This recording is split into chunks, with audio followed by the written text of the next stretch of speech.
Hi guys! So sa video natin ngayon, i-share ko sa inyo mga naging favorite ko for the whole month of May. And also, isasama ko na rin yung mga naging favorite ko last month dahil hindi ako nag-upload ng favorite video. So, let's start!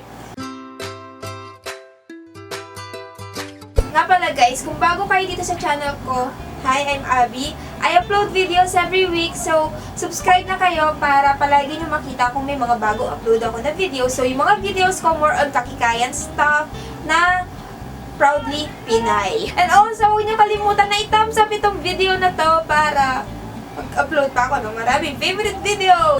So yung mga items na ipapakita ko ngayon ay mostly skincare and makeup. Ano kaya unahin ko? Skincare. So, ang unang item na gusto ko i-share sa inyo ay itong Nature Republic Aloe Vera Gel na nabili ko sa Landmark for 245 pesos. Binili namin siya kasi last March, kung napanood nyo yung vlog namin doon sa Karamuan, na sunburn kami ng bonggang-bonggang sunburn na yan.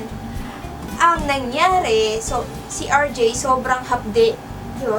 Natural, sunburn eh. So, bumili kami nito para ma-suit yung skin niya. And after 1 week, nawala na yung sunburn niya and yung pamamala. So, for 3 months, ayan na rin yung ginagamit kong moisturizer dahil super lightweight niya sa face at ang lamig niya sa face, lalong-lalo na nung mainit yung panahon. Ito, super cooling sa face and hindi siya malagkit. And also, natural siya. Naghahanap kasi ako ng natural na product para lalong hindi na mag-breakout yung skin ko. Sobrang breakout ako ngayon. Grabe. Ang susunod na i-share ko sa inyo ay itong lip balm. And ito yung Perk Me Up Aromatherapy Balm from For Me. Bigay sa akin ito ng kaibigan ko. And gusto ko siya dahil sa scent niya.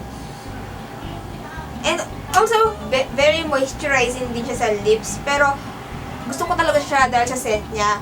Pag nahihilo ako sa jeep, sa biyahe, lalabas ko lang to. Ayan, nawawala na yung hilo ko. Ginagawa ko siyang parang white rabbit. So, the next item is itong Clinique Take the Day Off Makeup Remover. Panalo ito, guys. Panalo ito. Tinitipid ko nga siya eh. Kasi alam kong mahal itong product na to. Pero, guys, panalo ito. Wala akong masabi dito. Ang galing niya magtanggal ng makeup. Yun. Pero ginagamit ko siya alternately dun sa Bioderma ko. Kasi yun malapit na maubos, tinitipid ko rin. Kaya ito na lang muna. Pero ayun, matagal na ito na sa akin. Lately ko lang siya inumpisahan gamitin. Kasi nga nangihinayang ako. Pero panalo siya. Ang ganda niya. Ang galing niya magtanggal ng makeup. And ang downside lang kapag katapos ko gamitin itong product na to ay nagiging super oily yung face ko. Kaya kailangan ko siyang i-wash ng maigi. Oil base ka nga eh. Okay, dun naman tayo sa makeup. Unang-unang i-share ko sa inyo na item is, ito na siguro ang aking pinaka-holy grail na eyebrow product. Dati kasi yung Etude House na retractable na eyebrow pencil. Pero, tumaas na kasi yung presyo nun. Kaya, nag-switch na ako sa Daiso na retractable eyebrow pencil. Halos same sila ni Etude House. Meron din siyang spoolie sa likod. Meron din siyang retractable na pencil. At nakaslanted din siya. Hindi siya super waxy. Ang dali niya ilagay sa kilay. Tapos, ano pa ba? And also, mas mura siya compare kay Etude House. Kaya, eto, kailangan ko mag-hoard nito. Kasi every time na pumupunta ako sa Daiso, laging out of stock to. Isang beses ko na siya nakita. Kaya yan, bumili na ako. So, gumawa ako ng review nito kasi lang major fail siya. Kaya hindi ko na in-upload. Kaya, ayun.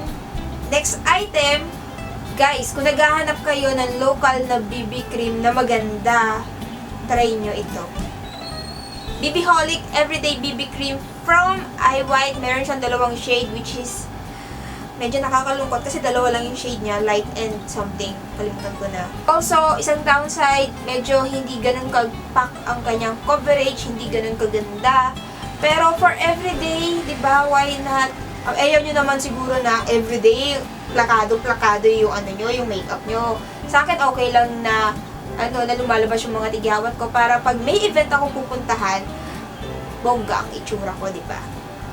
So, eto ginagamit ko to for everyday. So, kung naghahanap kayo ng BB cream na local na available kahit saan. Kasi alam mo ko, nakakita ko nito sa 7-Eleven. 7-Eleven, diba kahit saan makikita nyo yun.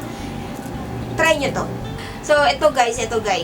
Nakalimutan ko na nag-exist pala itong product na to sa aking makeup collection. Kaya, ayun, ginamit ko siya ulit. And this is the Benefit Cha-Cha Tint. Maliit lang yung sample size. Ayan, kaya hindi ko siya kagad nakita. For everyday kasi, palagi ako nag-lip tint. Kaso lang yung ginagamit kay Stony Moly na lip tint, yung color red. Sobrang dark niya sa lips ko, kaya para sabi ko, mas kailangan ko yata ng mas natural para lang magbigay ng kulay sa akin. So, nagkalkal ako sa makeup collection ko and nakita ko ito and yehey. Also, kasabay ng pagkakita ko ng Cha-Cha Tint sa makeup collection ko, syempre nakita ko rin yung kapatid niya, which is the Benefit Coralista. Ayan. Benefit Coralista. Ang ganda ng color niya, hindi siya peach na peach sa pisngi ko. Also, yung shine or yung shimmer na binibigay niya, pak, naka-highlight agad ako, diba? So, ang pinakahuli na ipapakita ko sa inyo ay hindi ko alam kung saan category ko siya ilalagay. Pero this is the Daiso Makeup Brush Cleaner. Ito yung pinakamurang makeup brush cleaner na meron ako. Ito ginagamit ko para sa mabilisang paglinis ng aking brush kapag wala akong time magpaligo sa aking mga brush. Ito yung ginagamit ko.